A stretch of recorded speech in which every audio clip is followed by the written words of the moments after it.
संप्रदायाशी मी इतका अनन्य आहे की एकतर याची साधना करीत माझा देह तरी पडेल किंवा परमात्मा प्राप्त होईल, अशा प्रकारचा दृढ निश्चय करून जो या साधनामध्ये प्रवृत्त झाला आणि त्या साधनाची जी जीवनशैली आहे त्याच्यामध्ये साधना करत करत सुद्धा जीवाला अनेक प्रकारचे जरी कष्ट होत असले तर यत्तदग्रे विषमेव परिणामे अमृतोपमम, आपल्याकडे काला करायचा म्हणजे त्या निमित्ताने आनंदाचा भोग घ्यायचा. जरी तुम्हाला वेदांताचं चिंतन केलं तरी आनंद रूपता प्राप्त होईल, आनंदाचा भोग प्राप्त होणार नाही. आणि आनंदाचा भोग प्राप्त होण्यासाठी त्या ठिकाणी तत्वज्ञानावर अधिष्ठित अशा प्रकारची भक्ती असली पाहिजे. ती भक्ती जर या ठिकाणी जीव आणि ब्रह्म यांच्यामध्ये भेद आहे असं समजून केलेली जी भक्ती आहे ती खऱ्या अर्थाने भक्ती नाही. माऊलीने लिहिलं, मांचयो अव्यभिचारेण भक्तियोगेन सेवते, परमात्मा आणि मी एकच आहे, परंतु या ठिकाणी एकच पाणी जसं लाटाच्या रूपाने त्या ठिकाणी शोभून दिसतं त्याप्रमाणे एकच असणारं तत्त्व देव आणि भक्ताच्या रूपाने ह्या भक्तिप्रेमाचा आस्वादन या ठिकाणी करायचं. आणि हे असणारं जे सूक्ष्म गंभीर रहस्य वस्तुनिष्ठता ज्याच्यामध्ये आहे असं फक्त ह्या वारकरी संप्रदायात आहे. विठ्ठल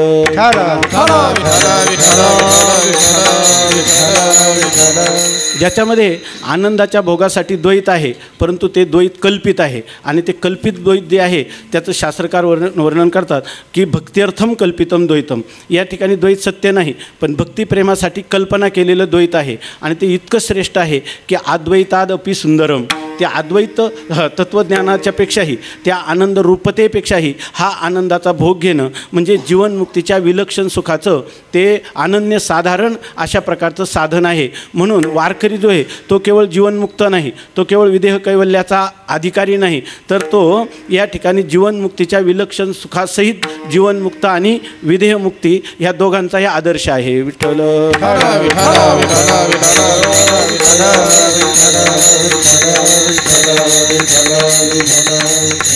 आपल्याकडं काल्याची जी पद्धत आहे त्याच्यामध्ये काला एक काला खाऊ दही भात उपजवून या पुढती येऊ, काला खाऊ दही भात, दही भाताचा हस्तूल काला हा पण सांगितलेला आहे. तसंच तुका म्हणे काला कोठे अभेद देखील, या ठिकाणी परमात्मा आणि जीवात्मा यांचा ऐक्य भावाला प्राप्त होणं. 7 दिवस जे आपण चिंतन करतो त्या चिंतनाचं पर्यवसान असं झालं पाहिजे की परमात्मा आणि मी भिन्न नाही, आम्ही दोघं एकच आहो.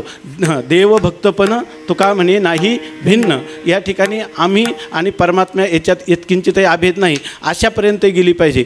तसंच या ठिकाणी आपण म्हणतो चरित्र ते उच्चारावे केले देवे गोकुळी, म्हणजे याचा अर्थ अद्वैत तत्त्वज्ञानात स्थिती झाल्यानंतरही या ठिकाणी वारकरी संप्रदायामध्ये प्रेम लक्षणात्मक अशा प्रकारची जी भक्ती आहे जिला ज्ञानोत्तर प्रेम लक्षणात्मक भक्ती असं म्हणतात. जीवन केवळ ज्ञानाने पूर्ण होत नाही, जीवन केवळ द्वैतात्मक अशा भक्ती साधनेनेही पूर्ण होत नाही, ज्याच्यामध्ये त्या तत्त्वज्ञान झालं आणि तत्त्वज्ञानाच्या उरले उपाधी कारणे ते तो वेचिले दर्शने. अभेदुनी भेद राखिये ना अंगी, राखिये ना अंगी, अभेदी भेद राखिए लांगी, राखिए लांगी. अभेदुनी भेद राखिये ना अंगी, राखिये ना अंगी. अभेदी भेद राखिए लांगी, राखिए लांगी. वाढावया जगी प्रेम सुख,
काल्याच्या कीर्तनामध्ये आपल्या ठिकाणी भगवंताच्या चरित्राचं देखील वर्णन करण्याची पद्धती आहे.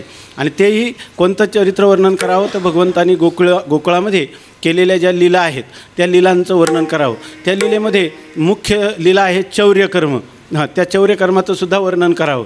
भगवंताने भागवतामध्ये लिहिलं की भगवंताने केलेल्या ज्या लीला आहेत त्या स्वामी रामतीर्थांनी लिहिलेल्या एका ठिकाणी.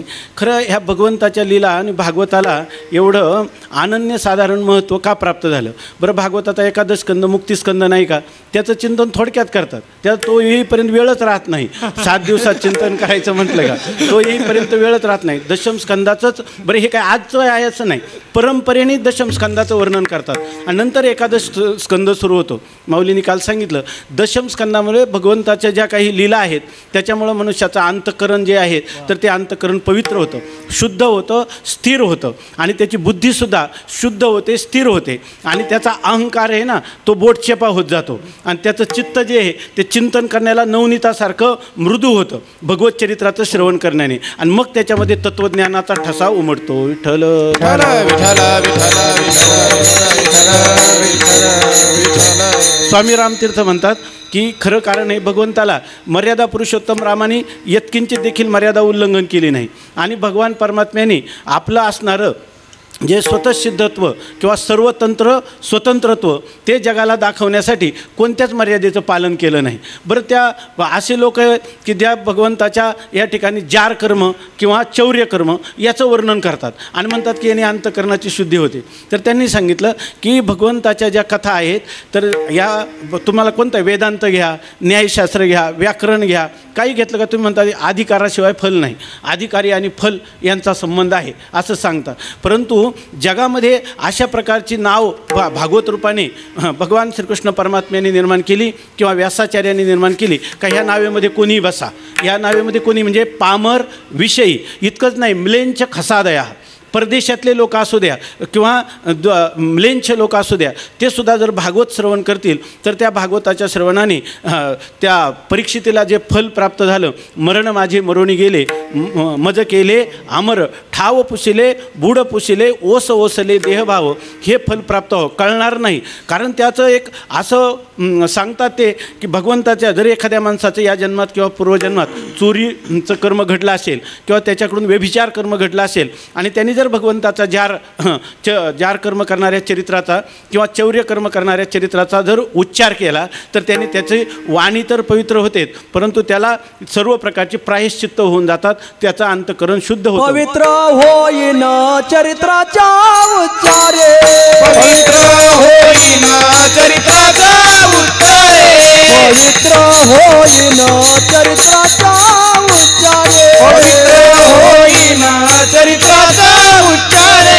रूपाच्या आधारे गोजिरिया, रूपाच्या आधारे गोजिरिया, रूपाचा आधारे गोजरिया, रूपाचा आधारे गोजरिया.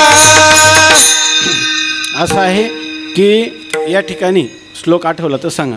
तर कुंती मातेचा आणि भगवंताचा संवाद आहे. आपल्याला माहिती आहे भगवान परमात्म्याने हस्तिनापूरला सर्व युधिष्ठिरादिकांना राज्याभिषेक करून दिला आणि ते परत निघाले. तर ते परत निघाल्यानंतर त्यांना पोचवण्यासाठी कुंती माता पांडव आले आणि कुंती मातेच्या नेत्रात अश्रू पाहिले. भगवंताने विचारलं की तुला काय प्रतिबंध काय आहे सांग, तू जे सांगशील त्याचं निवारण करील. तेव्हा तिनं काय मागितलं आपल्याला माहीत आहे की विपदा संतुन शश्वत तत्र तत्र जगद्गुरो भवतस दर्शनम यत शाद अपुनर्भव दर्शनम. देवा मला पावलोपावली संकट असू दे. आपले बघा ज्या कुंती माता एक नारीरत्न, भारताचा आदर्श नारीरत्न आहे आणि त्याचंच असणारे वंशज आपल्या सगळ्या माता भगिनी, ते आज थोडंसुद्धा दुःख झालं, मुलगा नाही, मुलगा आजारी पडला, घरात कमी पडलं की लगेच देवाकडे जातात, देवा मला हे पाहिजे, देवा मला ते पाहिजे. आणि त्यांच्या आदर्श असणारी कुंती माता ती मात्र मागते देवा मला पावलोपावली संकट दे, का संकटामध्ये मला तुझं आठवण होते आणि आठवण झालं की तुझं माझ्यासमोर प्राकट्य होतं आणि तुझं प्राकट्य तुझी भेट व्हावी म्हणून मला वारंवार संकट येऊ दे. विपदा संतु न शश्वत तत्र तत्र म्हणजे पावला पावलाला संकट येऊ दे अशी मागणारी आपली मातोश्री आहे. आणि याप्रमाणे ते सर्व झालं, तिचं निवारण झालं आणि नंतर पुन्हा भगवंत जायला निघाले. उत्तरेचा मधला काही प्रसंग झाला, त्याच्यातही भगवंतांनी सुदर्शन चक्रासहित प्रवेश करून त्याचं रक्षण केलेलं आहे. भगवान जाण्यास निघाले त्यावेळेला ती जी काही स्तुती करते त्या स्तुतीमध्ये तिनं भगवंताच्या अवताराचं प्रयोजन सांगितलेलं आहे. विठ्ठल तथा परमहंसानाम मुनीनाम अमलात्मनाम भक्तियोग विधानार्थम कथम पश्येम ही स्त्रिया. थोडंसं चिंतन करू आपण की या ठिकाणी गीतेमध्ये सांगितलं का भगवान अवताराला काय येतो हे भगवान स्वतः मुखाने सांगतात. भगवान स्वतः मुखता सांगतात की मी अवताराला कधी येतो. यदा यदा ही धर्मस्य ग्लानिर्भवती भारत अभ्युत्थानमधर्मस्य तदात्मानं सृजाम्यहम परित्राणाय साधूनां विनाशाय च दुष्कृतां धर्मसंस्थापनार्थाय संभवामी युगे युगे. मी धर्माचं रक्षण करण्यासाठी, सज्जनांचं पालन करण्यासाठी, दुष्टांचा संहार करण्यासाठी मी युगायुगामध्ये या ठिकाणी येत असतो असं स्वतः भगवान गीतेमध्ये सांगतात. आता ज्या वेळेला कुंती मातेवर हा प्रसंग आला तर कुंती माता भगवंताला सांगते की तू कधी अवताराला येतो. तर तथा परमहंसाना, जे परमहंस शुकासारखे योगी आहेत की ज्यांनी आईच्या उदरातून बाहेर आल्याबरोबर त्या मेरू पर्वताचा रस्ता धरला आणि वडिलांनी जर हाक मारली तरी तरवाहा अभिनेदू वृक्षांनी ओ दिली, परंतु इतक्या सर्वात्म भावाला प्राप्त झालेले ते पाठीमागं परतले नाही. कोण वडील, कोण जगत, कोण ईश्वर, काही नाही. एकच एक केवळ आत्मतत्व आहे, दुसरं काही नाही. जर आपण थोडंसं जरी तादात्म्य कुठं जडलं तर त्या ठिकाणी आपल्याला ही जन्ममरण परंपरा, संसार परंपरा भोगावी लागते. हा आपला शेवटला जन्म. म्हणून ते परमहंस झाले. साहा अहम अहम साहा ओतप्रोत अशा ब्रह्मभावामध्ये ते निमग्न झालेले, निघून गेलेले आहेत. आणि त्यावेळेला वडील त्यांना थांबा म्हणतात तरीसुद्धा ते थांबायला तयार नाहीत. अशा प्रकारची स्थिती आहे. आणि असे परमहंस योगी ते जेव्हा तिथं जाऊन या त्याने साधिली समाधी. तुका म्हणे तधी होतो आम्ही. तुकोबाराय म्हणतात आम्ही तेव्हा होतो. त्या ठिकाणी त्यांनी काष्ठा समाधी लावली. पुढं काय झालं की व्यास परत आले. नंतर व्यास आपल्या असणाऱ्या त्या गुरुकुलामधले त्या आपल्या विद्यार्थ्यांना शिकवायला लागले. शिकवता शिकवता ते मुलं जे आहेत तर ते काही समिधा वगैरे आणण्यासाठी त्या पर्वतावर जात असेल. तिथं शुकमुनी समाधी लावून बसलेले आहेत आणि हे गेले आणि तिथं श्लोक म्हणायला लागले. अहो बकीयम स्तनकाल नाही, दुसरा श्लोक बर्हापीडम नटवर वपुः कर्णयोः कर्णिकारम बिभ्रद वासाः कनक कपिशम वैजयंती च मालाम रंध्रान वेनो रधर सुदया पाय पुरयन गोपवृंदही वृंदारण्यम स्वपदरमनम पराविशत गीतकीर्ती. असा श्लोक म्हटले. तर ते शुकाचार्य हळूहळू भानावर आले. असं कोण आहे ज्याला मोरपिसा घातलेला, मुखामध्ये ओठावर वेणू धारण केलेला, अशा प्रकारचा, ज्याला पाहिल्यावर पाहिलिया भेद लावी बैसे जीवी जडोनी, असं कोण आहे हा असा रूपधारी. असं ते अरूपामध्ये गेलेले ते, परंतु त्यांना असं वाटलं की अशा प्रकारचा कोण आहे. म्हणून त्यांनी डोळे उघडले आणि ते त्याच्याकडे गेले आणि त्यांनी सांगितलं की अरे तू काय हे श्लोक म्हणतो. त्यांनी सांगितलं व्यासाचार्यांनी, आमच्या गुरुनी मला ही संहिता शिकवलेली आहे. परंतु त्याला हे दर्शन होतं कोणाला. तर ते म्हणे हे दर्शन होण्यासाठी एक वेगळी आलं. तुमच्या वेदांतामध्ये जसा अधिकार लागतो तसा ह्या भक्ती प्रेमाचा सगुण साक्षात्काराचा वेगळाच आनंद आहे. आपल्या वारकरी संप्रदायाचं जीवन जे आहे ना ते अत्यंत सामंजस्याने समन्वयाने युक्त आहे, ज्याच्यामध्ये निर्गुणाचं ज्ञान आणि सगुणाचं प्रेम ते वारकऱ्याचं जीवन. विठ्ठल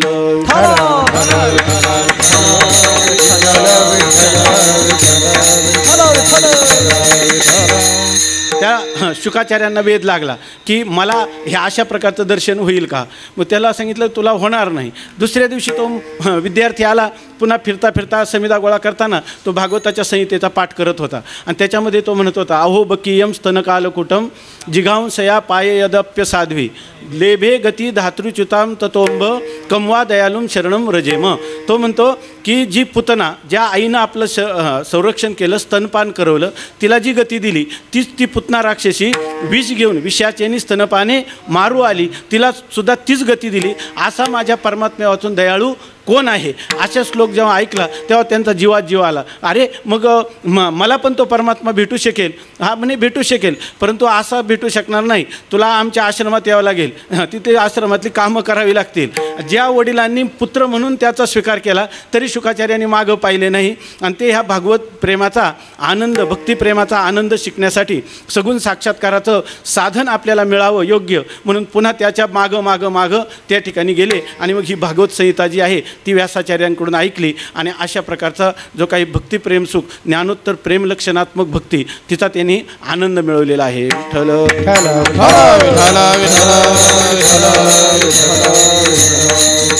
म्हणजे ह्या भगवंताचं जे सगुण साकार रूप आहे, समचरण सरोजम सांद्र नीलांबुदाभम जगननिहित पाणी मंडनम मंडनानाम, त्याने वेदलेव मन तयाच्या गुणे, वेदलेव मन तयाच्या गुणे, वेदलेव मन तयाच्या गुणे, वेदलेव मन तयाची गुणी, वेदलेव मन तयाची गुणी, वेदलेव मन तयाच्या गुणी, वेदलेव मन तयाच्या गुणी, वेदलेव मन तयाची गुणी, वेदलेव मन तयाची गुणी. क्षणभर नवी सम्य विठ्ठल रुक्मिणी, क्षणभर नवी सम्य विठ्ठल रुक्मिणी, वेदलेव मन तयाची गुणी, वेदलेव मन तयाची गुणी. क्षणभर नवी सम्य विठ्ठल रुक्मिणी, क्षणभर नवी सम्य विठ्ठल रुक्मिणी, वेदलेव मन तयाची गुणी, वेदलेव मन तयाची गुणी. ते कुंती माता सांगते की तथा परमहंसानाम, अशा प्रकारचे परमहंस असणारे शुकयोगींद्र ते देखील भगवंताच्या रूपा माधुरीनं, गुणमाधुरीनं, लीला माधुरीनं, त्याच्या नामसंकीर्तन माधुर्याने त्या ठिकाणी आकर्षित झाले. अशा प्रकारचा इतिहास आहे. तशाचप्रमाणे जे मननशील असणारे जे मुनी आहेत ते सुद्धा, ज्यांचा ग्रंथीभेद झालेला आहे ते सुद्धा या ठिकाणी परमात्म्याकडे आकर्षित होतात. भागवतामध्ये श्लोक आहे, आत्मा रामाश्च मुनयः निर्ग्रंथा अपिरुक्रमे कुर्वन्त्या हैतुकीं भक्तिम इत्थम भूत गुणो हरी. भगवंताचे गुणच असे आहे की त्याच्याकडं मनुष्याचं मन, ह्या मोठमोठ्या परमहंसांचं, मुनींचं देखील मन वेधलं जातं. अशा प्रकारचा हा परमात्मा सगुण मेघश्याम लावण्य सुंदर नामया दातार केशिराज, अशा प्रकारचा हा असणारा परमात्मा, त्याच्याकडं सर्वांचं मन आकर्षित होतं. तेव्हा कुंती माता भगवंताला म्हणते की भगवंता, मला असं वाटतं परमहंसानाम आमलात्मनाम, जे शुद्ध चित्ताचे पुरुष आहे ना, अंतकरण शुद्ध झालं का त्यांना मुमुक्षुत्व जागृत होतं आणि त्यांना मोक्षाच्या दिशेनं त्यांची वाटचाल सुरू होते. परंतु असे लोकसुद्धा भगवत प्रेमाने आकर्षित केले जाऊ शकतात. त्या म्हणून ती म्हणते मुनीनाम आमलात्मनाम. आणि ह्या लोकांचं आकर्षण, त्यांच्यापुढं तुम्ही रुपयाचा ढीग काढा, ऐहिकेचे का पारत्रीचे भोग पायिक झाली या इच्छेचे परिभोगावे हे नरुचे मना माझी. य लोकातले परलोकातले किती भोग त्या परमहंसांपुढं, त्या शुद्धात्म्या पुरुषांपुढं अधिकारी तीव्रतम मुमुक्षुत्व ज्यांच्या अंतकरणात आहे त्यांचं मन आकर्षित होत नाही. परंतु भगवंताचं स्वरूप जर त्यांच्यासमोर आलं, सगुण असणारं साकार स्वरूप त्यांच्यापुढं आलं तर त्यांचंही मन आकर्षित होतं. थोडक्यात सामान्य लोक जे आहेत त्यांना भगवंताचं मन, भगवंताला आकर्षित करून घेण्यासाठी अवतार धारण करणं हे काही विशेष गोष्ट नाही. खरी गोष्ट आहे ती ह्या परमहंस मुनी किंवा शुद्धात्मे यांना आकर्षित करण्यासाठी आणि भक्तियोग विधानार्थम, त्यांची भक्तियोगामध्ये प्रवृत्ती व्हावी म्हणून मला वाटतं की तुम्ही अवतार धारण करता. आणि हळूच पुढे एक म्हणते, कथम पश्येम ही स्त्रियः, म्हणजे मी एक बोलून चालून स्त्री जात, माझी बुद्धी मंद, मला काय कळणार तुम्ही कशासाठी अवताराला येतात. त्यावेळेला भगवानच विचार करायला लागले, आता कुंतीचं म्हणणं खरं आहे का माझं म्हणणं खरं आहे. कारण मी गीतेमध्ये सांगितलं स्वमुखे आपण सांगेतो श्री विष्णू, आणि इथं तर ही माझ्या अवताराचं प्रयोजन वेगळं सांगते. भगवंतच विचार करायला लागले आणि भगवंत म्हणतात की कुंतीचंच बरोबर दिसतंय. कारण काय आहे, मी तर कर्तुम अकर्तुम अन्यथा कर्तुम शक्ती संपन्न नाही. मी जर ठरवलं की दुष्टांचा नाश करायचा, केवळ संकल्प मात्राने मी रावणाचा कंसाला मारू शकतो. त्याला का धर्माची स्थापना करायची, मी जर सांगलं का काय धर्मम स्थापयिष्यामी, मी ह्या युगामध्ये धर्माची स्थापना करायची, तर कलियुगात सत्ययुग आणू शकतो की नाही? आणू शकतो. मग मला या ठिकाणी अवतार धारण करण्याची काय गरज आहे? संकल्प मात्राने करू शकतो. आणि अवतार जे अर्थी धारण करतो याचं काहीतरी वेगळंच प्रयोजन असलं पाहिजे. आणि ते प्रयोजन म्हणजे काय? खरं हे प्रयोजनापेक्षाही मग जर अमलात्मा मुनींचं मन आकर्षण करायचं असलं तर भगवंताला साकार झाल्याशिवाय दुसरा काही पर्यायच नाही. भगवंत ह्यांनी करपात्रीजी महाराजांनी लिहिले की त्या परमात्मा जेव्हा सगुण स्वरूपात येईल त्याच वेळेला काही शुकाचार्यांचं मन त्याच्याद्वारा वेधलं जाईल, दुसरा कोणताच पर्याय नाही. म्हणजे याचा अर्थ काय आहे? आपण सांगतो ना, कारणांचा विचार करताना एक कारण सांगितलं आहे अन्यथा सिद्ध कारण. जसं कुंभार मडकं बनवतो तर त्याच्यासाठी काय काय कारणं लागतात, तर ते कुंभार एक पाहिजे, कुंभार त्याचं निमित्त कारण आहे. माती पाहिजे, मृत्तिका त्याचं उपादान कारण आहे. आणि गाढवसुद्धा कारण आहे की नाही? गाढव पण कारण आहे, कारण गाढवावर माती आणतो ते कारण आहे. पण समजा गाढव आजारी पडलं तर का आणायचं कसं? डोक्यावर पण माती आणू शकतो. म्हणून ते गाढव हे अन्यथा सिद्ध कारण आहे. परंतु तसं इथं नाही. कुंतीनं जी सांगितली कारणं याप्रमाणे देवाला साकार होण्या वाचून दुसरा कोणताच पर्याय नाही. म्हणून ते म्हणतात, ती जरी म्हणत असेल मी भोळी भाळी कसं जाणते, ते म्हणतात आत्या तूच खरं जाणते. विठ्ठल विठ्ठला विठ्ठला विठ्ठला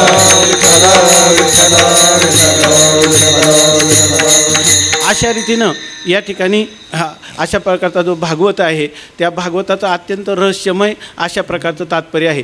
जसं आपण या ठिकाणी संत वाङ्मयाचं चिंतन करतो, संत वाङ्मयाच्या चिंतनाला उपोद्बलक जर काही असेल तर ते हे श्रीमद भागवत आणि सध्याच्या काळामध्ये भावार्थ रामायण हे दोन ग्रंथ की ज्यांची या वारकरी संप्रदायामध्ये कधीकधी उपेक्षा होताना दिसते.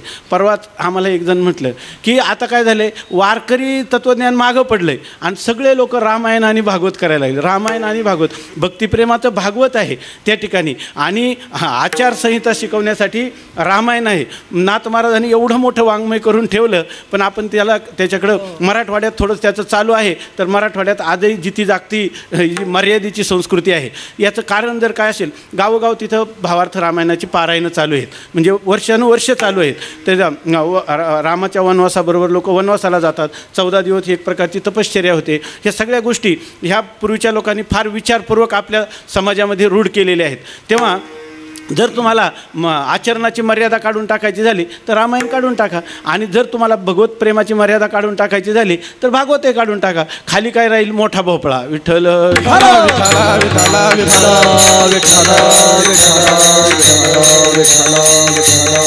बरं, निळोबारायांच्या बालक्रीडा पहा, माऊलींची बालक्रीडा, जगद्गुरू तुकोबारायांची बालक्रीडा, किती तोंड भरून वर्णन केलेले आहे. तेव्हा भागवताची उपेक्षा करायची नाही, पण भागवतामध्ये करत असताना त्याच्यामध्ये ज्या काही त्रुटी आहेत त्या त्रुटी दूर केल्या पाहिजे. त्याच्यामध्ये काही जे असलेला आडंबर, मी तर म्हणतो की हे माऊली माधव महाराज यांचा अवतारच त्याच्यासाठी झाला आहे, तसंच व्हावा. विठ्ठल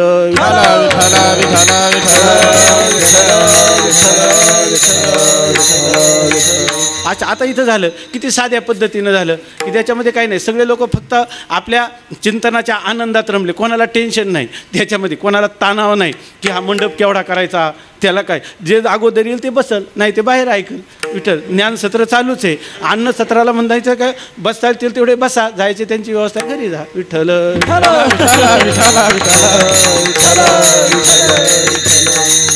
लोकांना अन्नाने काय 6 तासांनी भूक लागते, पुन्हा 8 तासांनी भूक लागते. ज्ञान सत्रात झालं तर कृतकृत्यश्च भारत, तृप्ती या ठिकाणी. कथा भागीरथी स्नान जे करी, कथा भागीरथी स्नान जे करी, कथा भागीरथी स्नान जे करीती, कथा भागीरथी स्नान जे करीती, कथा भागीरथी स्नान जे करीती, कथा भागीरथी स्नान जे करीती, कथा भागीरथी स्नान जे करीती,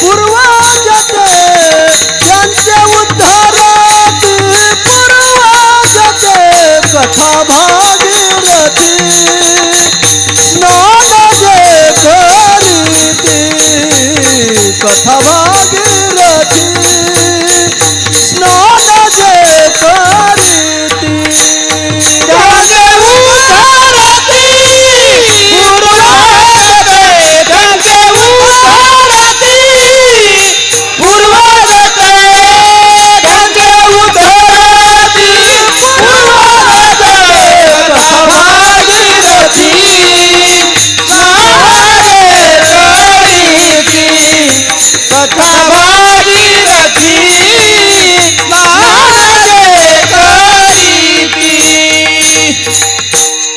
कथा ही भागीरथी आहे.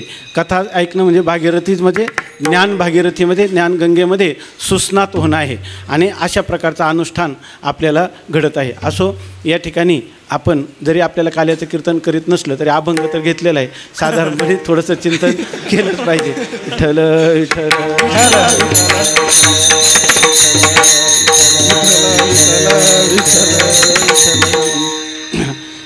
या ठिकाणी संत श्रेष्ठ शांतीब्रह्म नाथ महाराजांचा ही गवळण आहे की ज्याच्यामध्ये दुडीवरी दुडी गवळण साते निघाली गवळण गोरस म्हणो विसरली शेवटी एका जनार्दनी सबलस गवळणी असं म्हणतात की जे शांतीब्रह्म असणारे नाथ महाराज की इतकी चित्ताची एकाग्रता त्यांना आहे की आपण पहा त्यांचं जर आपण चरित्र वाचलं तर बालपणामध्ये ते ध्यान लावून बसले त्या प्रभंजन पर्वतावर तर सर्पाने येऊन फणी धरली. सर्प आहे याचं सुद्धा नाही. सर्प म्हणजे भगवानच सर्पाच्या रूपाने छाया त्यांच्यावर धरतात असे आहे. गुरुजीने हिशेब करायला दिला तर रात्रीतच मोठमोठ्याने 1 रुपयात काही हिशेब चुकत होता 1 पैशाचा तो साधल्याबरोबर ज्यांची अशी ठिकाणी अशी अंतःकरण वृत्तीला इतका आनंद झाला की ते उड्या मारून टाळी वाजवून नाचायला लागले. म्हणजे चित्ताची एकाग्रता हा त्यांच्या जीवनामध्ये सर्वात महत्त्वाचा विशेष आहे.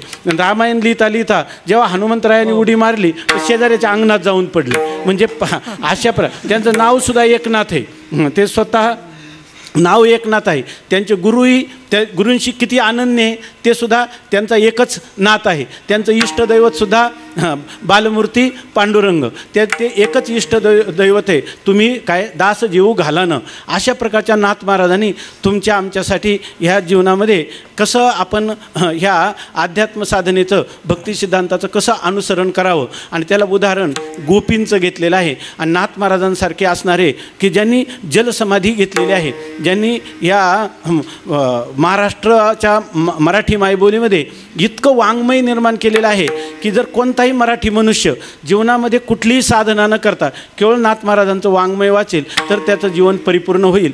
अशा प्रकारच्या नाथ महाराजांनी एक सूत्ररूपाने दिलेली गवळण किंवा अभंग आणि त्या अभंगामध्ये त्यांनी गोपीच्या द्वारा गोपी किती उच्च कोटीच्या अवस्थेला पोचल्या त्यांनी या ठिकाणी जीवनमुक्तीचं विलक्षण सुख किंवा सगुणाचं प्रेम कसं अनुभवलं आणि निर्गुण स्वरूपाशी त्या पुन्हा एकरूपही कशा झाल्या आणि एकरूप होऊनही पुन्हा सगुणाचं प्रेम कशा प्रकारे त्या प्रेमाची लयलूट करत राहिल्या हे सर्व प्रकारचं वर्णन थोड्याशा साहित्यिक भाषेमध्ये या प्रस्तुत अभंगामध्ये केलेलं आहे. विठ्ठल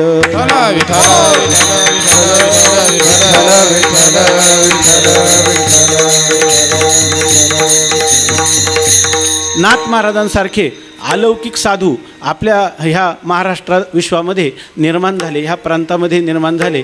परंतु आपण वर्तमानपत्र वाचतो टी व्ही पाहतो कथा कादंबऱ्या वाचतो किंवा अन्य संप्रदायाची वाङ्मय वाचतो. खऱ्या अर्थाने पाहायचं झालं तर स्वामी महाराज म्हणायचे आपण श्रीमंत बापाची दरिद्री मुलं. विठ्ठल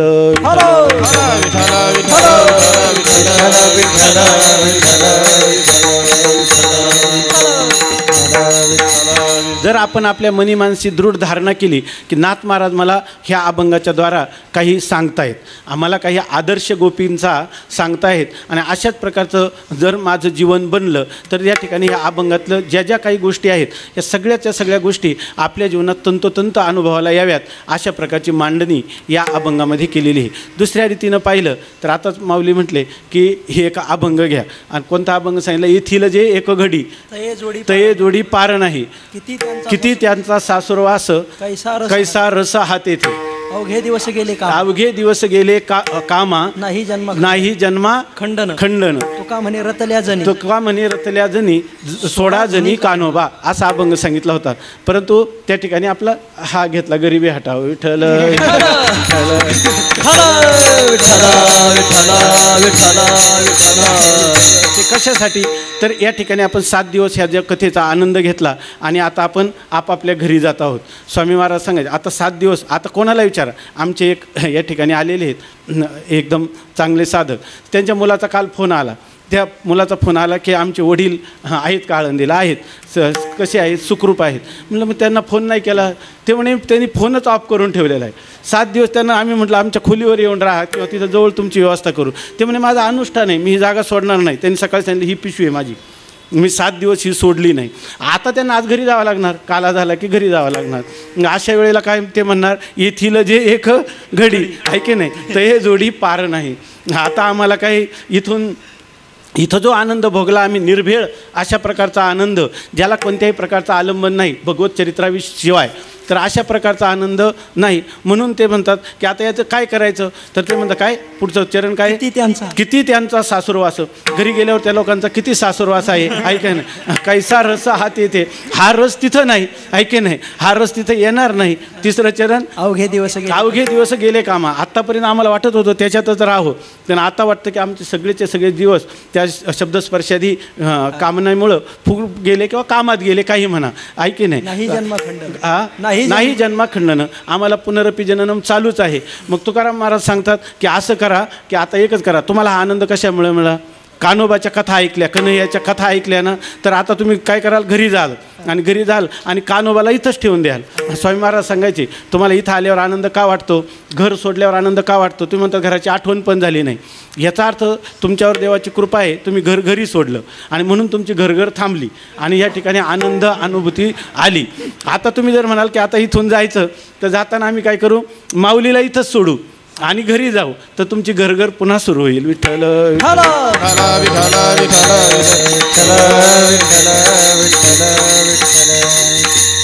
घर सोडून आळंदीला आली ही चांगली गोष्ट आहे. घरी जाणं अपरिहार्य आहे, परंतु जाताना इथं घर आणलं नाही म्हणून आनंद आला. परंतु आता मात्र आळंदीला घरात न्या. आता संजीवन समाधी जणू काय आपल्यासमोर आहे. मी दररोज दर्शन करीत आहे. मानस पूजा करा त्याची. माऊली माझ्याकडे कृपादृष्टीनं पाहत आहे. मी त्यांच्या पायावर मस्तक ठेवलेलं आहे. इथं तर गर्दीत मानगुटीला धरून लोटतात, पण मानस पूजेत कोण लोटणार आहे आपल्याला. माऊलीला 17 पक्वांना आपण जरी घातली तरी माऊलीला आपण भरू पण शकतो. याचा अर्थ आळंदी आपण घरात नेली. म्हणून ते म्हणायचे की घर आळंदीला आणायचं नाही, परंतु आळंदीला मात्र घरात न्यायचं. स्वामी महाराज त्याच्या पुढे म्हणायचे घराचीच आळंदी करा. विठ्ठल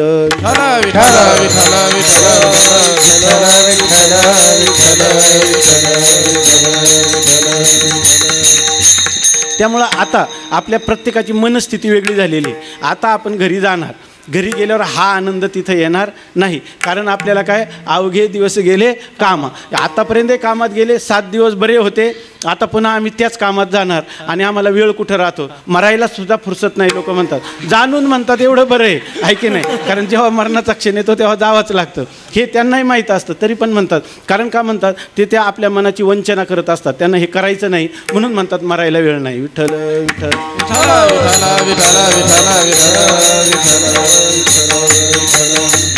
तर अशा प्रकाराने आपण ज्या वेळेला जायला निघतो त्यावेळेला आपल्याला वाटतं की खूप काम आहे. तेव्हा तुकाराम महाराज म्हणतात त्याचं काही त्याची चिंता करू नका.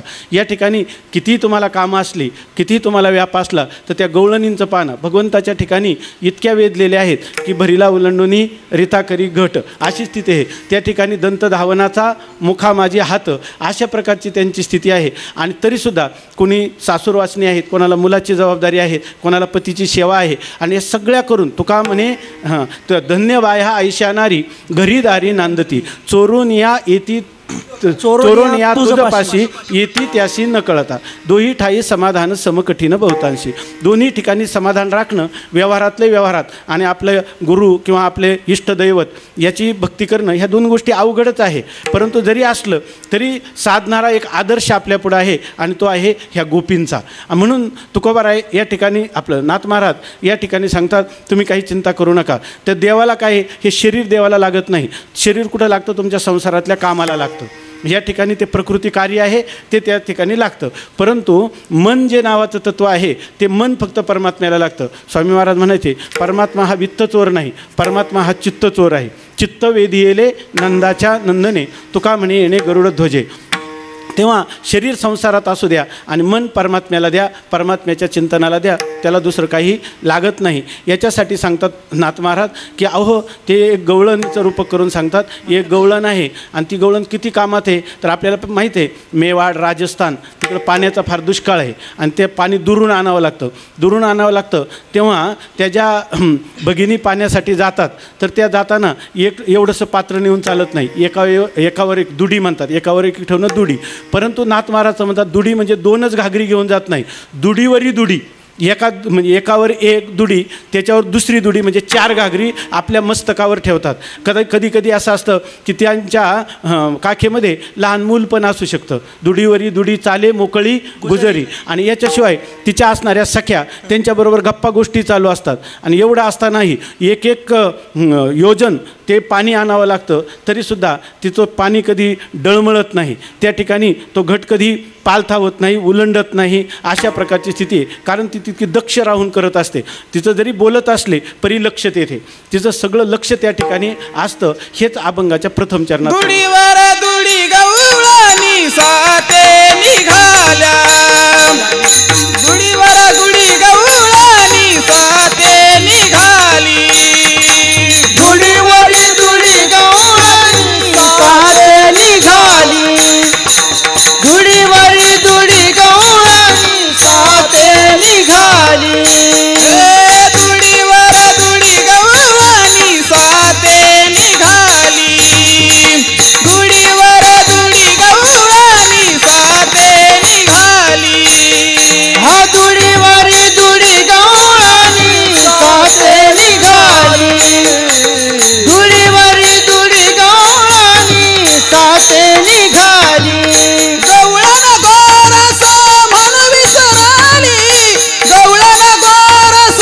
म्हणून विसराली, गोविंद तुझ्या कोणी दामोदर झागे, गोविंद तुझ्या कोणी दामोदर झागे, गवळण गोरस म्हणून विसराली, गवळण गोरस म्हणून विसराली, गोविंद तुझ्या कोणी दामोदर झागे, हे गोविंद तुझ्या कोणी दामोदर झागे.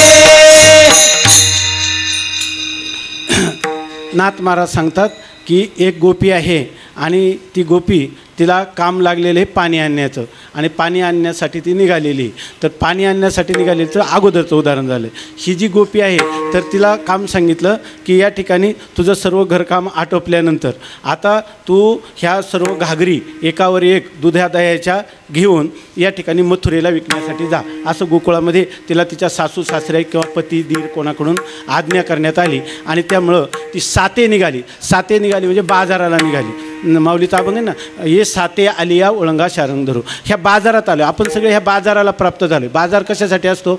ज्याच्यामध्ये आदान प्रदान असतं, काही द्यायचं काही घ्यायचं. त्याप्रमाणे आपलं जीवन म्हणजे काय? आदान प्रदान आहे सगळं. फार संन्यासी जरी झाला तरीसुद्धा त्याला मधुकरीचं आदान प्रदान आहे. काय त्या आदान प्रदानावाचून जीवन नाही. याच्या ठिकाणी सर्वच्या सर्व ती गवळणीचं तर मुख्य संसारिकच होती बिचारी, त्यामुळं तिच्या ठिकाणी आदान प्रदान होतं. त्यांनी सांगितलं की हे दही दूध तू विक आणि त्याच्यानंतर त्याच्यापासून जे मिळेल त्याच्यापासून काही बाजार हाट करून आण, असं काही तिला काम सांगितलं गेलं. आणि त्याप्रमाणे ती साते निघाली म्हणजे बाजाराला निघाली. बाजाराला निघाल्यानंतर ती जेव्हा त्या मथुरेच्या गल्लीत गेली, त्या गल्लीत शिरल्याबरोबर आता तिनं काय म्हणायला पाहिजे? आत्ता आपण रस्त्यावर पाहतो दूध घ्या, दूध दही घ्या, ते लोक म्हणत असतात, तशा प्रकाराने तिला म्हणायला पाहिजे. परंतु झालं काय की त्या ठिकाणी ती जे काय दूध घ्या दही घ्या, गोरस आपल्याकडं फार लोक सहज नुसतं दूध वगैरे शब्दाचा प्रयोग करतात. वास्तविक त्या दुधाविषयी, दूध देणाऱ्या गायीविषयी, स्तनपान करणाऱ्या माईविषयी आपल्या संस्कृतीच्या आपल्या रक्ताच्या थेंबामध्ये वैदिक ऋषीने खूपच मोठा आदर भरून ठेवला होता. आणि त्याचा आपण सगळं विसरून गेल्यामुळं केमिकलचं दूध आपल्याला प्यावं लागतं. विठ्ठल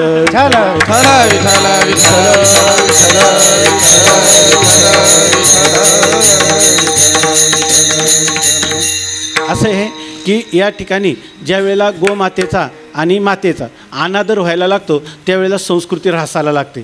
सगळ्या संस्कृतीचा ऱ्हास जो आहे, तर आजच्या काळामध्ये आपण आपल्या मातेवर प्रेम करून जिनं आपल्याला सकळ तीर्थाचे धुरे जे हे का माता पितरे तया सेवेशी शरीरे लोन कीजे यांच्यापासून परान्मुख झालो आणि गाई जेव्हापासून कसाई खाण्यात जायला लागली त्यापासून आपल्या जीवनामध्ये दुःखाचा समाज जीवनामध्ये विस्तार होत आहे. विठ्ठल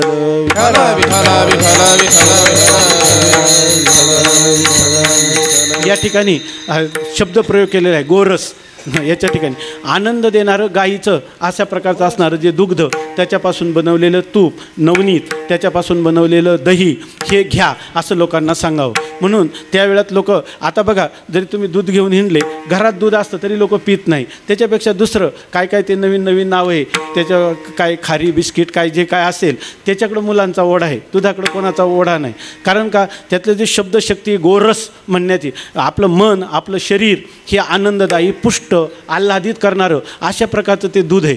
परंतु त्या दुधामध्ये कोणाचा आदर राहिला नाही. तेव्हा ती गवळणला त्यांनी सांगितलं गोरस घ्या, गोरस घ्या असं तू सांग असं सांगितलं. त्याच्याबरोबर दुसरे भागवतामध्ये चिंतन आहे, आपण गोपीगीतामध्ये कधी पाहिलं असेल, त्याच्यामध्ये गोरस शब्द जो आला आहे ना, गो शब्दाचे अर्थ आहेत.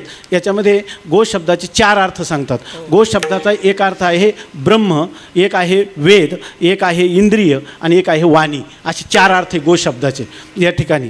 तर आपलं जे स्वरूप आहे ना ते सुद्धा त्याला गो म्हणतात, परंतु ते गौण अर्थाने त्याचा प्रयोग कमी आहे. पण हे 3 प्रयोग जे आहेत तर ते 3 प्रयोग म्हणजे गो म्हणजे इंद्रिय, आपण म्हणतो गोकुळ, गोकुळ म्हणजे इंद्रियांचा समुदाय असा त्याचा अर्थ आहे. तर त्या ठिकाणी ती गोपी जी आहे तर त्या ठिकाणी गो म्हणजे इंद्रिय.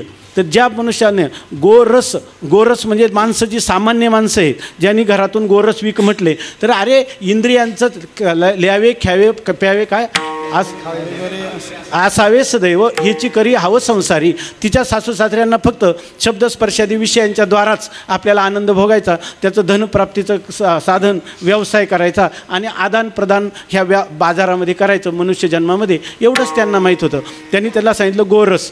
परंतु काय झालं म्हणजे इंद्रियांच्या द्वारा शब्दादी विषयांचं संपादन करावं असं तिला सांगितलं. आणि ह्या मनुष्यरूपी ह्या बाजारामध्ये आलं तर तिथं हे दूध घेऊन जा. परंतु झालं काय, तिथं गेल्यानंतर तिथं काय झालं, गोरस मनो विसरली.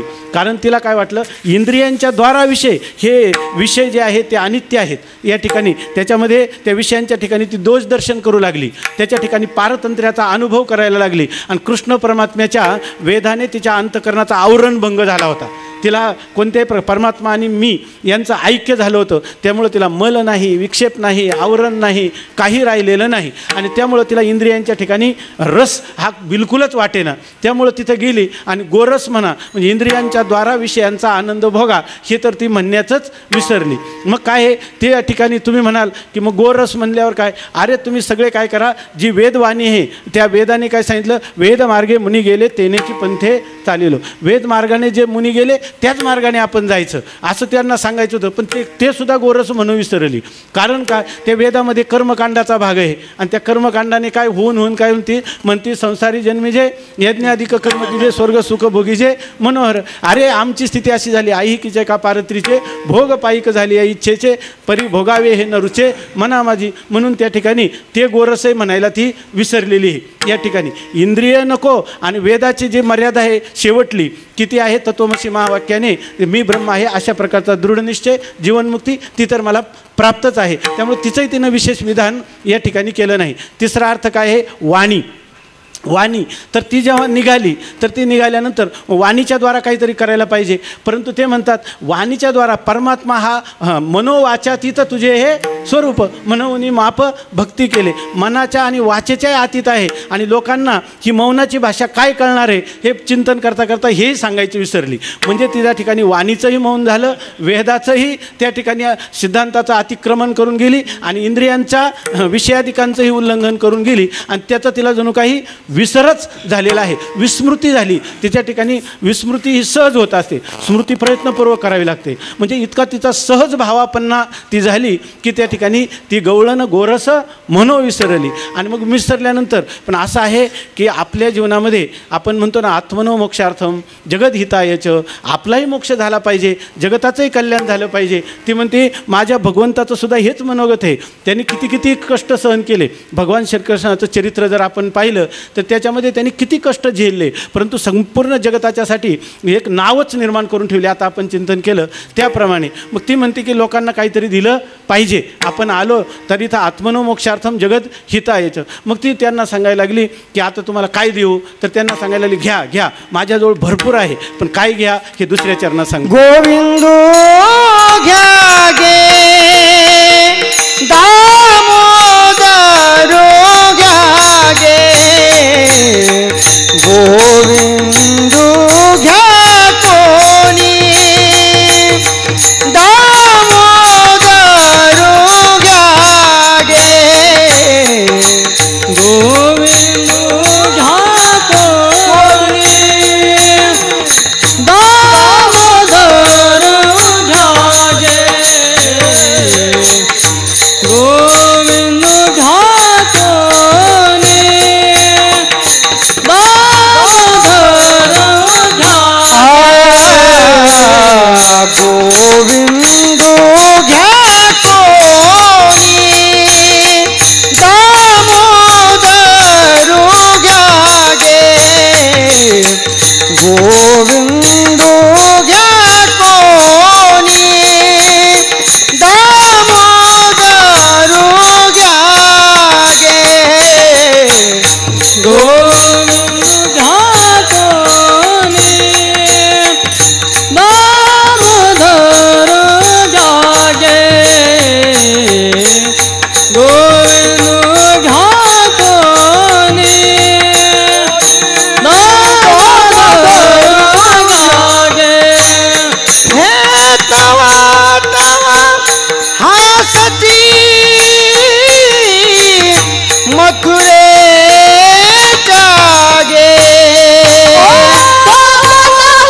घ्या गे, गोविंदो घ्या कोणी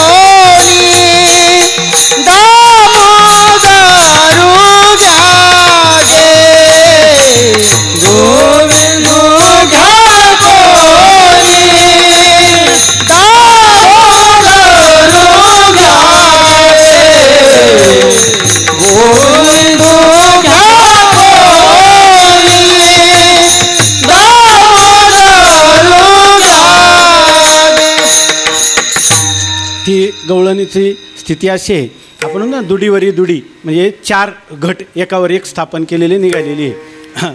संत चिंतन करतात की हे दुडीवरी 4 घट म्हणजे काय, हे 4 पुरुषार्थ आहे, धर्म अर्थ काम आणि मोक्ष. सगळे लोक जन्माला आलेले, जे शास्त्र संस्कार ज्यांच्यावर झालेले ते देखील वेदाचं आलंबन करतात आणि धर्म अर्थ काम आणि मोक्ष ह्या चतुर्विध पुरुषार्थाच्या पाठीमागे लागतात. किंबहुना हे 4च घट एकावर एक ठेवलेले.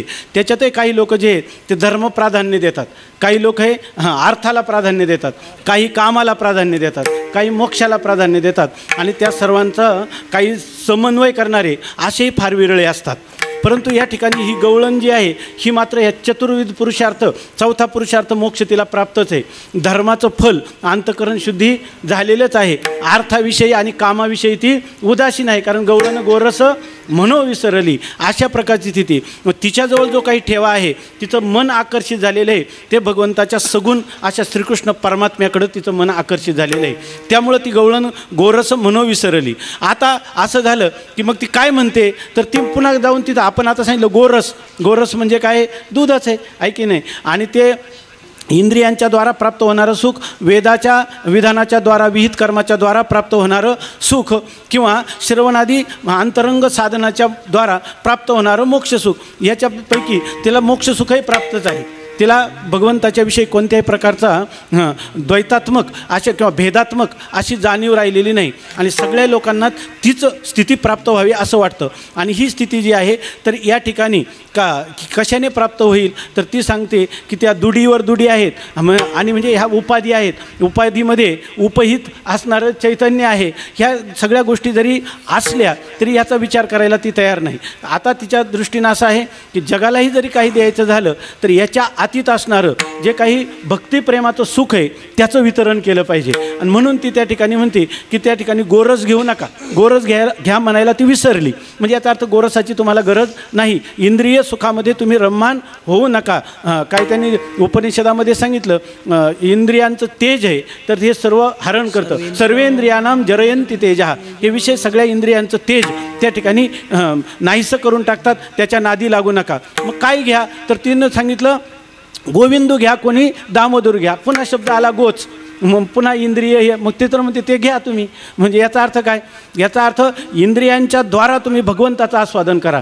तुम्ही घ्या रे डोळे सुख पहा विठोबाचे मुख, तुम्ही ऐका रे कान. तिनं काय केलं, ह्या लोकांना अशा प्रकारचं सांगितलं ही जी इंद्रिय दिलेली आहे, दिले इंद्रिय हात पाय कान डोळे मुख बोलाया वचन, जेणे तू जोडशी नारायण नाशे जीवपन भवरोग. हे सगळे देवाने दिलेली इंद्रिय यांची किंमत करता येत नाही. परवाच एका डॉक्टरांनी कुठं भाषणात का इथं सांगितलं कोणी तर त्या दिवशी त्यांनी एका अवयवाची सध्याच्या काळातली किंमत सांगितली आणि त्यांनी सांगितलं कमीत कमी काहीतरी 580 अब्ज रुपयापेक्षा जास्त शरीराची किंमत होते असं त्यांनी सांगितलं.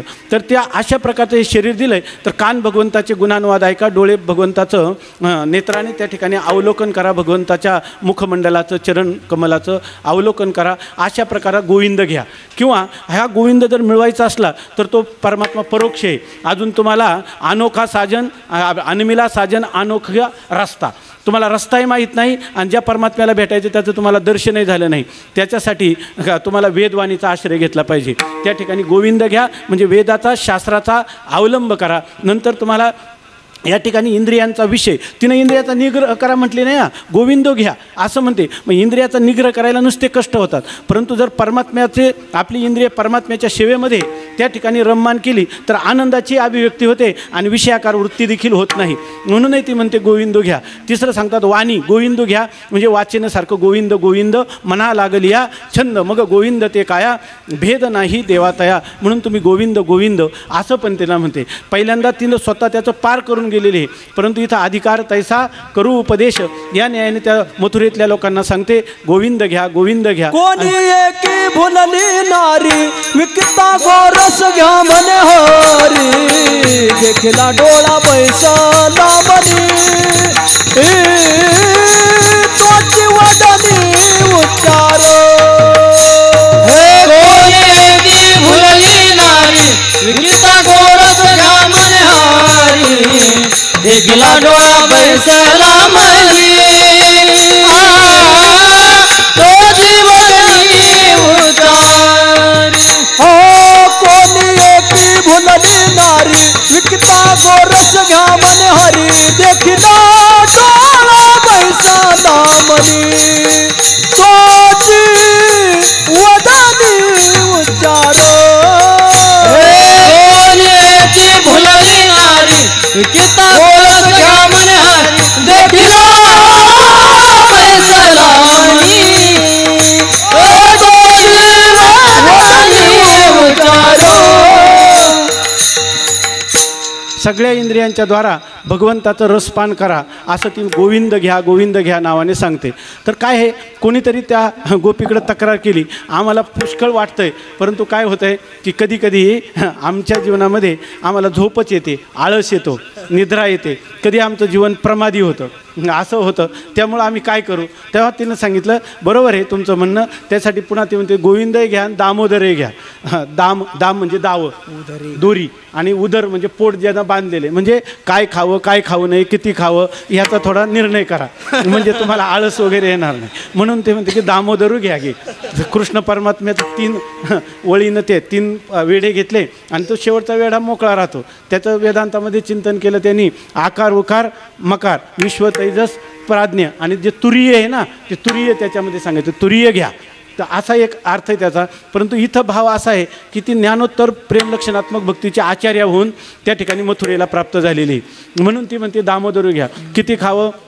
त्यांनी आमच्या आयुर्वेदमध्ये सांगितलं 4 भाग करावे जठराचे.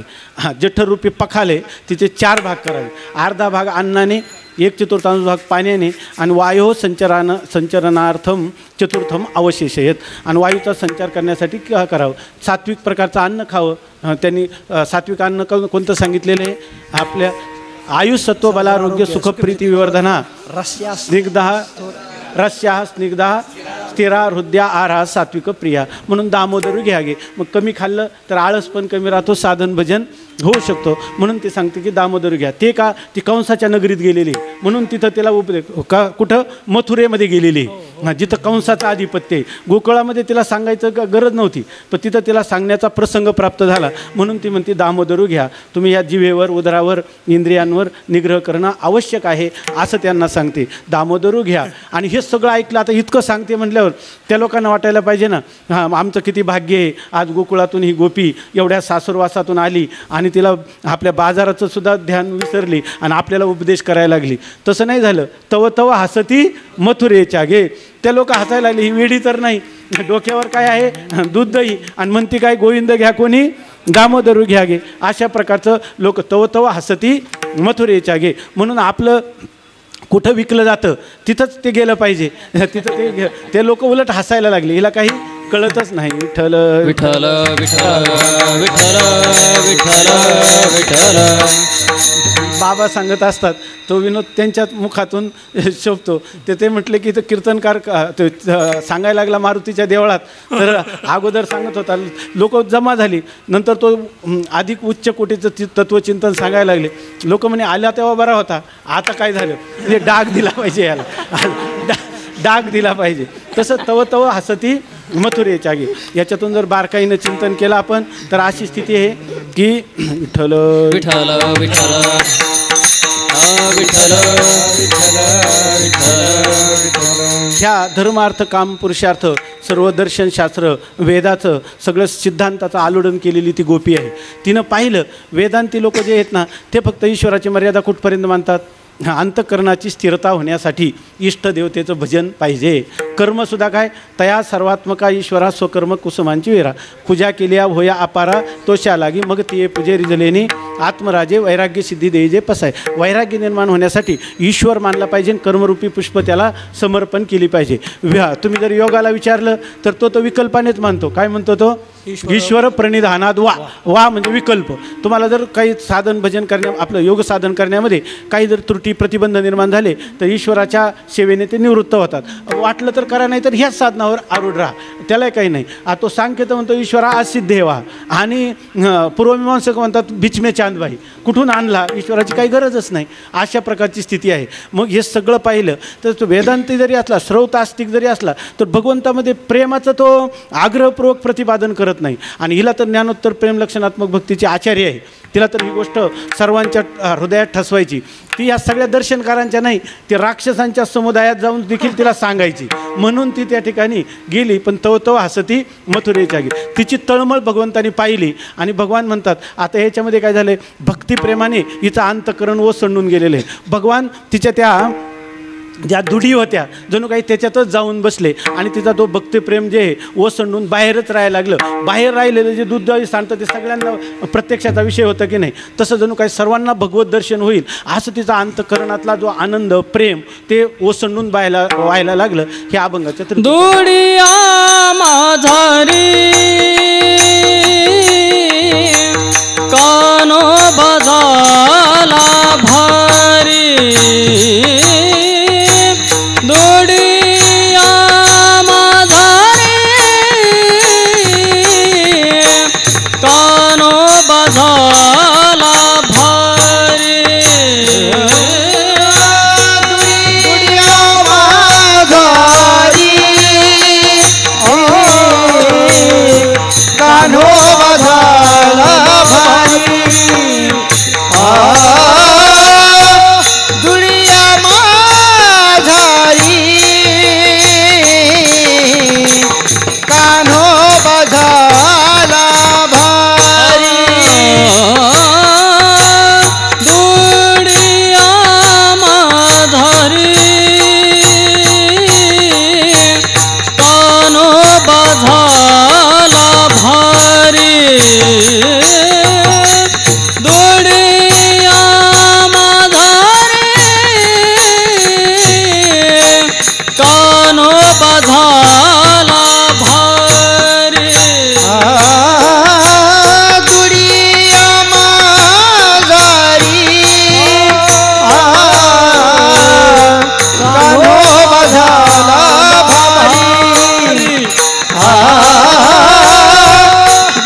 झाला भारी उतंबळे गोरसा सांडे बाहेरी उतंबळे गोरसा सांडे बाहेरी उतंबळे गोरसा सांडे बाहेरी उतंबळे गोरसा सांडे बाहेरी उतंबळे गोरसा सांडे बाहेरी उतंबळे गोरसा सांडे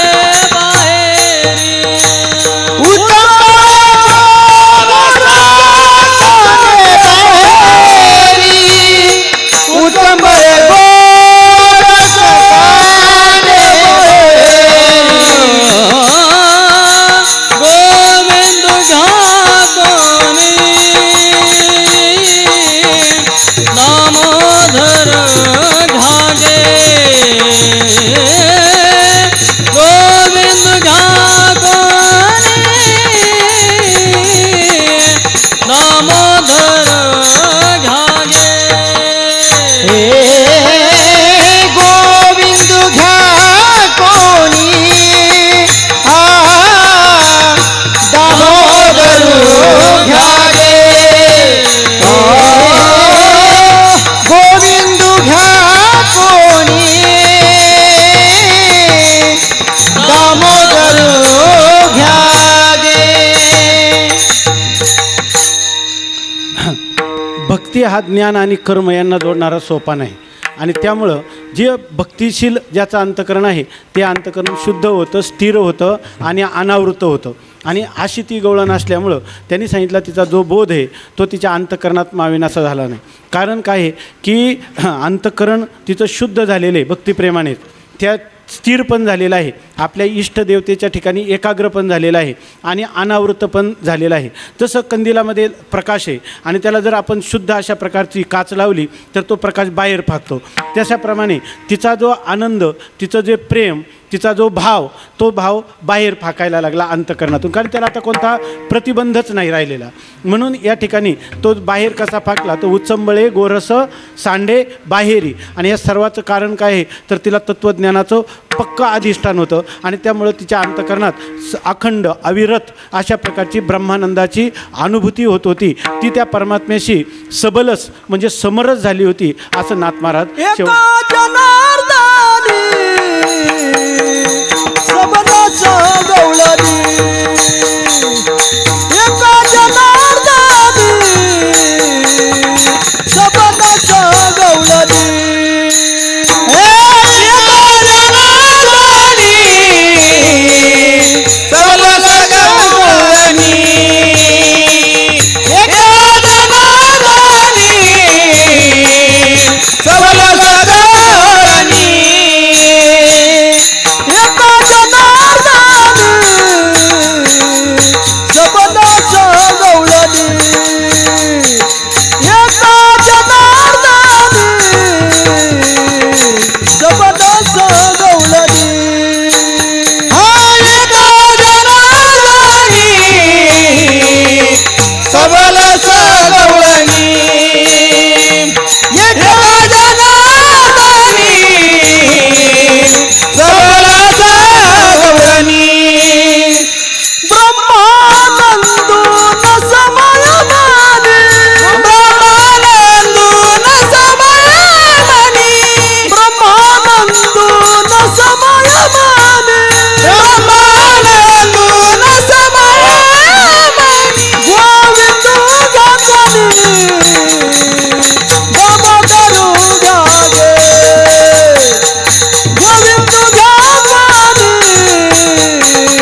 कोणी एक त्या मथुरेतली एक माता माऊली आली आणि तिला म्हणायला लागली, अरे सगळ्या स्त्रिया तुझ्याकडे पाहून हसतात, तू असं काय म्हणते, जरा भानावर ये.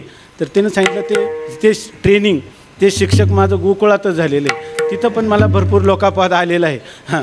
तुका म्हणे असे जन नाही कान तये ठाई. मुख्य कारण काय आहे, हरीने माझे हरिले चित्त भार वित्त विसरले, अशा आता कैसी जाऊ घरा नव्हे बरा लौकिक. अशा प्रकारची स्थिती मी अनुभवलेली आहे. त्यामुळं जसा विंचू आणि त्या साधूचा दृष्टांत आहे की त्या ठिकाणी विंचू नांगी मारतो आणि साधू पुन्हा त्याला बाहेर काढतो. तो म्हणतो विंचू स्वभाव सोडत नाही तर माझा स्वभाव कशाला सोडू.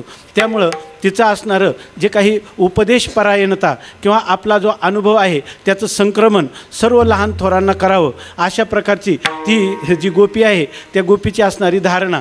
त्यामुळं त्या नाही कान तये ठाई, जरी तव हसती मथुरेच्या गे. नाथ महाराजांनी या ठिकाणी श्लेष अलंकार केला, एका जनार्दनी सबल सगोळणी.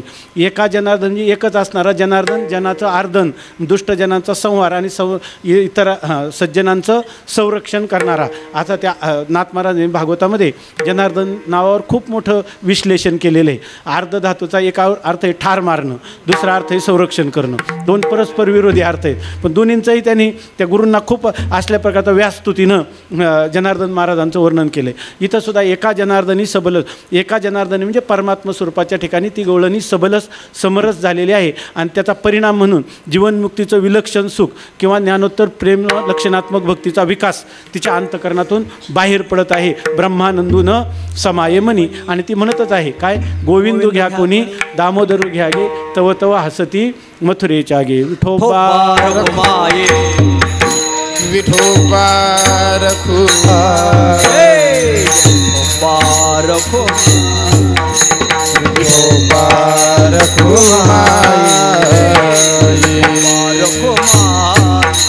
विठोबा रखुमाई,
दुडीवरी दुडी गवळण साते निघाली, गवळण गोरस म्हणो विसरली.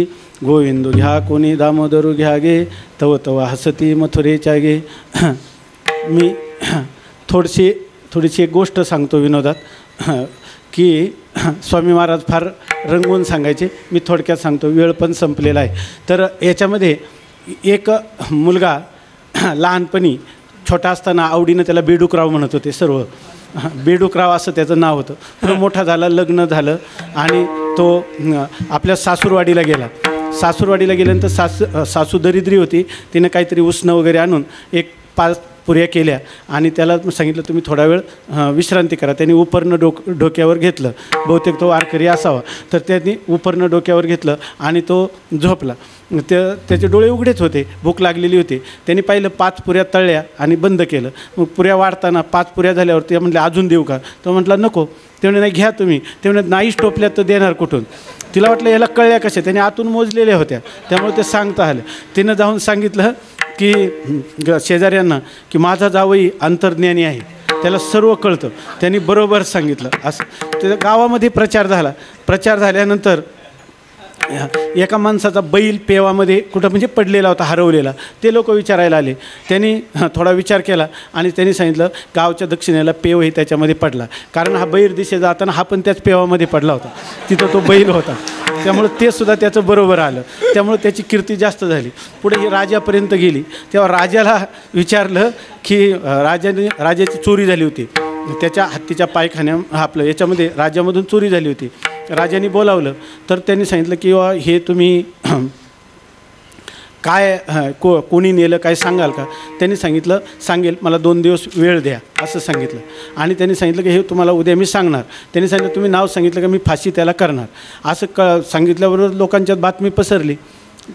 रात्रीच्या वेळेला 2 व्यक्ती त्याला भेटायला आले आणि त्यांनी सांगितलं की राजाचं धन आम्ही घेतलं आहे, पण आम्ही तुम्हाला सांगतो कुठे. त्याचं धन त्याला मिळालं म्हणजे झालं, आमचं प्राण वाचवा. त्यांनी सांगितलं काय हरकत नाही. त्यांनी सांगितलं की जे काही तुमचं हत्तीचा पायखाना आहे त्याच्यातला शेवटच्या हत्तीच्या डाव्या पायाखाली मागच्या धन पुरलेलं आहे, घेऊन या, काय करायचं आहे त्याचं. ते धन सापडलं. मग त्या राजाने असं ठरवलं की याला पंतप्रधानच करून टाकू आपला, म्हणून त्याचा. मग ते बाकीचे जे सचिव होते ते घाबरून गेले. ते म्हणे हा जादूटोणा करील, आपल्याला काहीतरी याच्यापासून भीती आहे, म्हणून त्यांनी सांगितलं याचा काहीतरी विलाज केला पाहिजे. त्यांनी सांगितलं ह्या घटनावरून विश्वास ठेवणार नाही, आपण याची परीक्षा करू. मग त्यांनी काय केलं, दुसऱ्या दिवशी त्याला बोलावलं. त्याला माहीत नसताना एक मडकं आणि त्या मडक्यामध्ये एक वस्तू ठेवली आणि ती झाकून ठेवली त्याच्यामध्ये. आणि त्यांनी सांगितलं हे तू आता ओळख, आणि हे जर ओळखलं तर तुला राजाचा प्रदान करण्यात येईल. भगवंताने अवतार धारण केल्यानंतरच या गोकुळामध्ये अनेक प्रकारच्या ज्या लीला केल्यात, त्याच्यामध्ये पहिल्यांदा तर असं आहे, कंस भगवंताच्या म्हणजे कधी भगवंताचा प्राणघात होईल याच्यासाठी रात्रंदिवस डोळ्यात तेल घालून प्रयत्न करत होता. त्याने अनेक पुतना तर काय 3ऱ्या दिवशीच पुतना पाठवली ना, त्या पुतना 3ऱ्या दिवशीच गेली, परंतु त्या पुतनेचाही भगवंताने संहार केलेला आहे. महाबळभटाचं तर महाबळभटा काय विटंबिला भट दिला पाठीवरी पाठ असं आहे. कपट्या महाबळभटा पिढे दिले दान असे प्रकारची स्थिती आहे. ह्या सगळ्या गोष्टी झाल्या. नंतर कंसाने सांगितलं की आपण कुठंतरी कमी पडतो, आता आपण काय केलं पाहिजे, संघटन केलं पाहिजे. आणि संघटन कोणतं केलं पाहिजे, बलवान लोकांची शक्ती आपण एकत्र केली पाहिजे. ही गोष्ट परमात्म्याला कळायला काय आहे, अंतरीचा जाणे कळवळा. परमात्म्याला हे कळलं. मग परमात्मा म्हणतात गोकुळातही आपण अशी संघटना केली पाहिजे. अशाच काय संघे शक्ती कलऊ शक्ती कलऊ संघे शक्ती कलऊ युगे. संघटनेमध्ये शक्ती आहे, म्हणून आपण आपलं पण या ठिकाणी सर्वांची एक संघटना केली पाहिजे. सर्व गोपांना एकत्र करण्याचा प्रयत्न केला, पण सगळे पाप्याचे पितर सगळ्यांना त्या ठिकाणी एकत्र जरी आले तरी आपण कंसाला शह देऊ शकत नाही. म्हणून यांना प्रत्येकाला हे शारीर बल, मनोबल, बुद्धिबल सगळं यायला पाहिजे.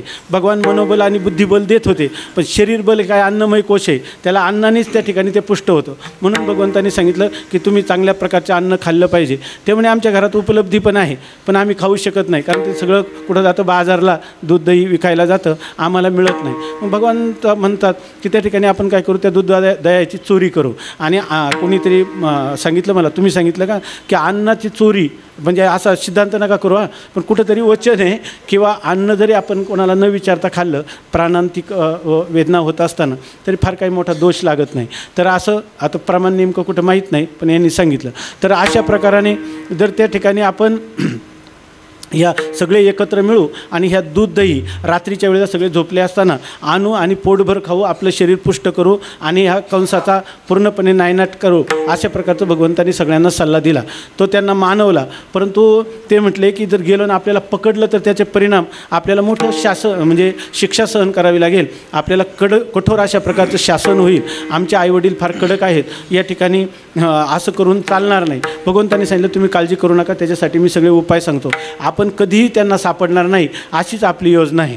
तर त्यांनी सांगितलं काय योजना आहे. भगवंतांनी सांगितलं की तुम्ही फक्त प्रत्येक जणांनी येताना काही सराटी घेऊन या, माती घेऊन या, काठी घेऊन या आणि काटे घेऊन या, सराटे घेऊन या.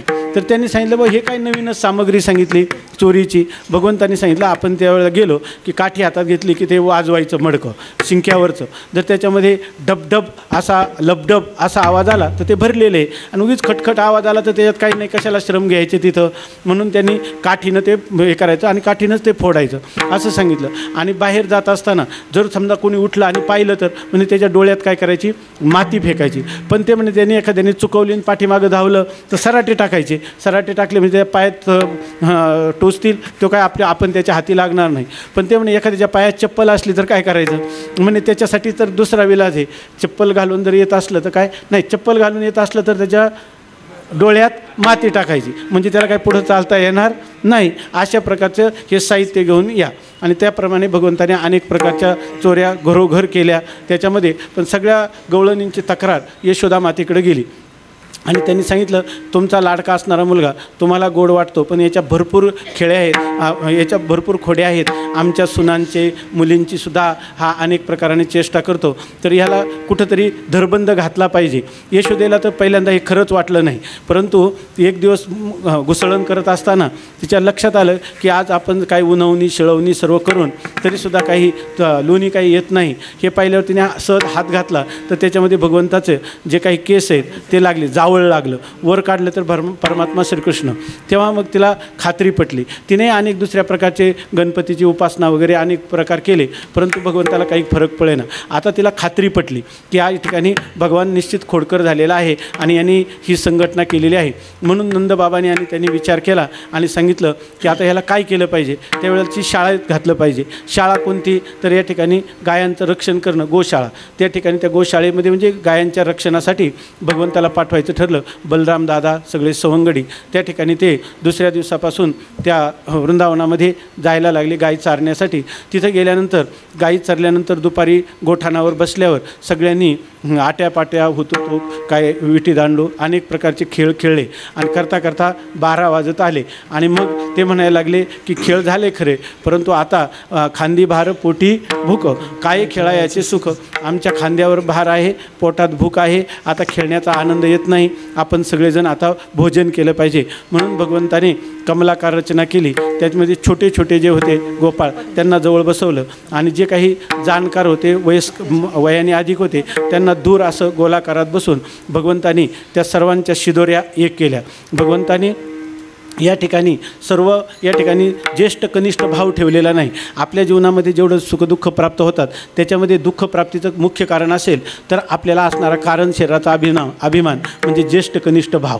तो ज्येष्ठ कनिष्ठ भाव भगवंतांनी दूर केला. सर्व पहिल्यांदा भगवंतांनी सांगितलं माझे आहे तैसे पाहे नाही तरी घरा जाई, चोरून या माये नवनीता आणावे असं सांगितलं. परंतु ते इतके भगवंताला समर्पण करणारे होते की ते म्हणतात तुका म्हणे हरी माझे कोणी नाही घरी, आमचं कोणी नाही, आम्ही तुला आता समर्पण केलेलं आहे, आम्ही आता तुझ्याहून भिन्न कोणी राहिलेलो नाही, काय असेल ते तुलाच आता त्या ठिकाणी आम्ही पूर्णपणे समर्पित आहोत. हे पाहिल्यानंतर भगवंतानी त्या सर्वांना आपल्या हातावर त्या ठिकाणी हे जे काही शिदोरी आहेत ते दिलेलं आहे. त्याच्यामध्ये त्यांच्या बोटाच्या सांधीमध्ये काही लोणची दिलेली आहेत आणि नवनीत हे भात हे सर्व दिलं, शुभ्र अशा प्रकारचं दही दिलं आणि सर्वांनी त्या गोपाळ काल्याचा आनंद जो आहे, काला म्हणजे जीव आणि ब्रह्माचं जे ऐक्य, त्या ऐक्याची अनुभूती दिली आणि त्या काल्याचा आनंद म्हणजे भक्तिप्रेमाचा आनंदासहित तत्त्वज्ञान यांच्या बैठकीवर त्यांनी त्या काल्याचं आस्वादन किंवा रसास्वादन त्या ठिकाणी केलेलं आहे. आणि काय तो श्लोक आहे बिभ्रद्वेनो जठर पटरयो शृंगवेत्रे च कक्षे वामे पानवस्त्रकोलं तत्फलान्येषु तिष्ठन् मध्ये स्वपरिसरुदौ हासयन् नरविश्वै स्वर्गे लोके मिषति भुजे यज्ञभुक्पालकेलिः पुण्डलीकवराढ्यो श्री ज्ञानदेव तुकाराम गोपाल कृष्ण भगवान की जय. ज्ञानेश्वर माऊली ज्ञानराज माऊली तुकाराम, ज्ञानेश्वर माऊली ज्ञानराज माऊली तुकाराम, ज्ञानेश्वर माऊली ज्ञानराज माऊली तुकाराम, ज्ञानेश्वर माऊली ज्ञानराज माऊली तुकाराम, ज्ञानेश्वर माऊली माऊली ज्ञानेश्वर माऊली ज्ञानराज माऊली तुकाराम, ज्ञानेश्वर माऊली माऊली ज्ञानेश्वर माऊली ज्ञानराज माऊली तुकाराम, ज्ञानेश्वर माऊली माऊली ज्ञानेश्वर माऊली ज्ञानेश्वर माऊली ज्ञानेश्वर माऊली ज्ञानराज माऊली तुकाराम. ज्ञानेश्वर माऊली